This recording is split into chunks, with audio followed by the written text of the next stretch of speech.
नगरसेवक ते मुख्यमंत्री बाळासाहेबांच्या एका आदेशावर राजीनामा देणारे, लोकसभेचे सभापती अशा मोठमोठ्या जबाबदारीने सांभाळणारे कट्टर शिवसैनिक आणि शिवसेनेचा कोहिनूर असलेले मनोहर जोशी काळाच्या पडद्याआड गेले.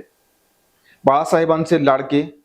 नंतर उद्धव ठाकरेंसोबत मतभेद झाले, पण तरी देखील शिवसेना अखेरपर्यंत सोडली नाही. फुटीच्या आधी शिवसेनेचे आतापर्यंत 3 मुख्यमंत्री होऊन गेले, त्यातले मनोहर जोशी पहिले.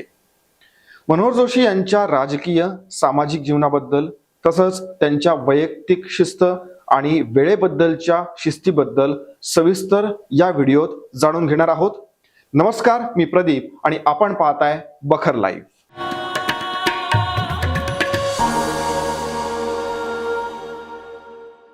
साल 1995 राज्यात महायुतीचं सरकार आलं, म्हणजेच शिवसेना आणि भाजपा. असं म्हटलं जातं की खरं तर बाळासाहेब ठाकरे यांना यावेळी मुख्यमंत्री होण्याची संधी होती, पण त्यांनी आपल्या शिवसैनिकाला या पदावर बसवण्याचं ठरवलं. मग शोध सुरू झाला.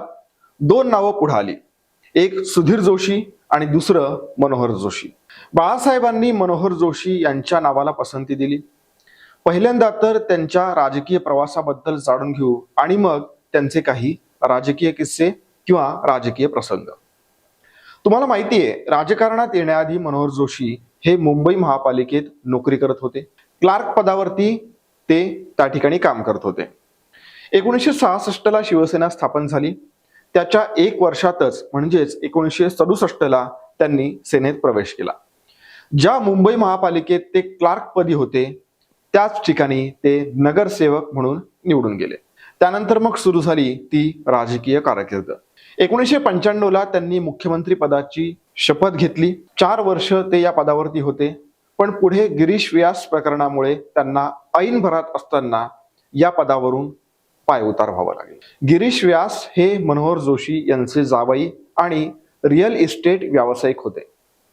पुण्यातल्या एका शाळेसाठी राखीव असलेल्या भूखंडाचं आरक्षण बदलण्याचा आणि त्याचा फायदा जावयाला केल्याचा ठपका मनोहर जोशी यांच्यावरती ठेवण्यात आला.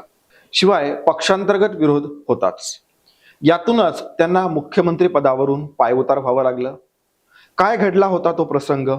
कारण यावेळी आणि आत्ता देखील माध्यमांमध्ये या प्रसंगाची चर्चा होते. गिरीश व्यास हे प्रकरण जरी सांगितलं जात असलं तरी त्याशिवाय अशा अनेक गोष्टी होत्या ज्यामुळे शिवसेनेत तणाव होता. शिवसेना प्रमुख हे त्यावेळच्या सरकारचे रिमोट कंट्रोल होते. अनेक वेळा मुख्यमंत्री आणि शिवसेना प्रमुखांमध्ये तणावाचे प्रसंग घडल्याचं सांगितलं जातं. त्यामुळे मनोहर जोशी यांना शिवसेना प्रमुखांना सांभाळणं आणि त्याचबरोबर भाजपालाही सांभाळणं आवश्यक होतं. ती त्यावेळची गरज होती. आता पहिला प्रसंग बघा. एनरॉन प्रकल्प समुद्रात बुडवण्याच्या पार्श्वभूमीवर त्या कंपनीच्या भारतातल्या प्रमुख रेबेका मार्क मुख्यमंत्र्यांसोबत चर्चा करणार होत्या. मुख्यमंत्री म्हणजेच मनोहर जोशी, पण त्या ठरवलेल्या वेळेत आल्याच नाहीत. मनोहर जोशी वेळेच्या बाबतीत शिस्तीचे होते हे आपल्याला माहिती आहे. त्यामुळे त्यांनी संताप व्यक्त करत ही बैठक रद्द केली. पण त्याचं झालं असं होतं की रेबेका ह्या त्याच वेळी बाळासाहेब ठाकरे यांना भेटायला गेल्या होत्या आणि हा प्रसंग गैरसमज पसरवणारा ठरला. रेबेका बाळासाहेबांना भेटायला गेल्या, त्यामुळे जोशींना राग अनावर झाला आणि मग त्यांनी बैठक रद्द केली, अशा बातम्या त्यावेळी पेरल्या गेल्या. हा एक प्रसंग आहे वादाचा. आता दुसरा वादाचा प्रसंग बघा.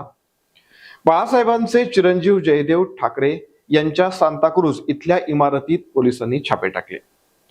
गुन्हेगारी प्रवृत्तीच्या लोकांना या ठिकाणी आश्रय दिला जात असल्याचा दावा त्यावेळी करण्यात आलेला होता आणि त्यामुळे साहजिकच एक असं मत झालं की आपलं सरकार असताना असं का घडलं, आणि मग यावरून तणाव झाला.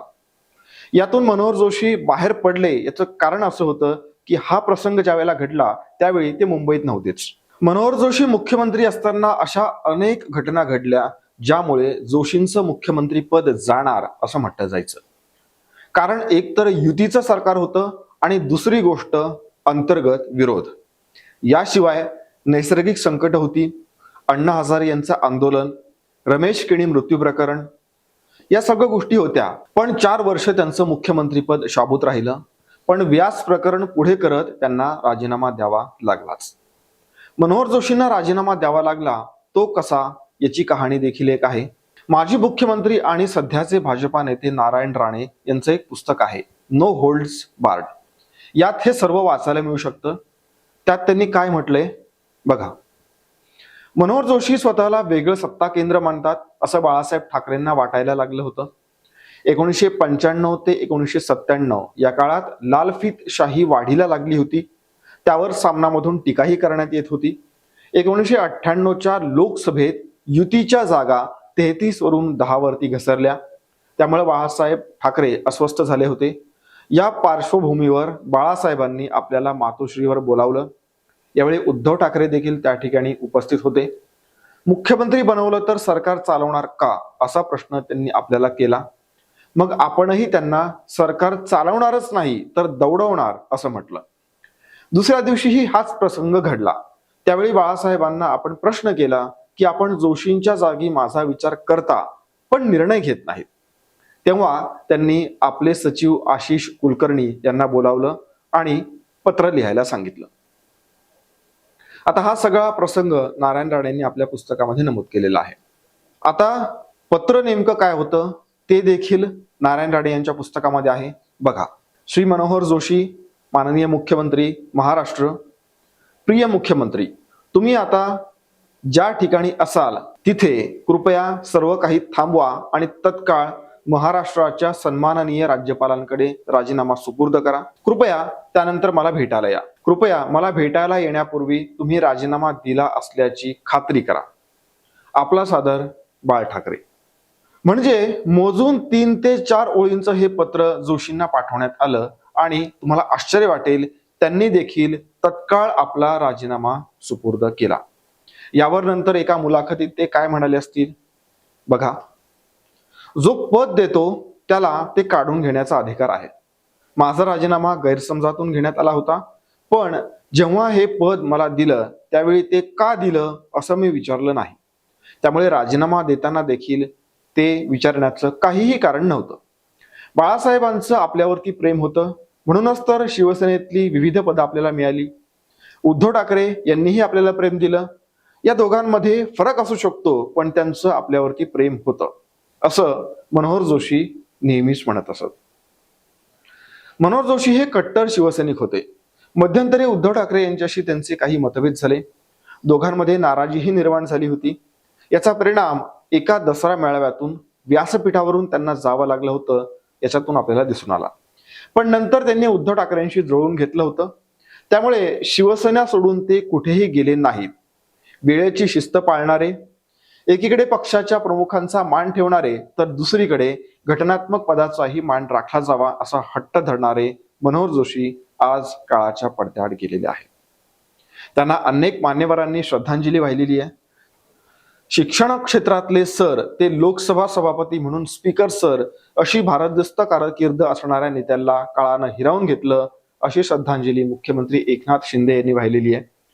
तर विधानसभा, विधान परिषद, लोकसभा आणि राज्यसभा अशा 4ही सभागृहांमध्ये त्यांनी प्रतिनिधित्व केलं होतं.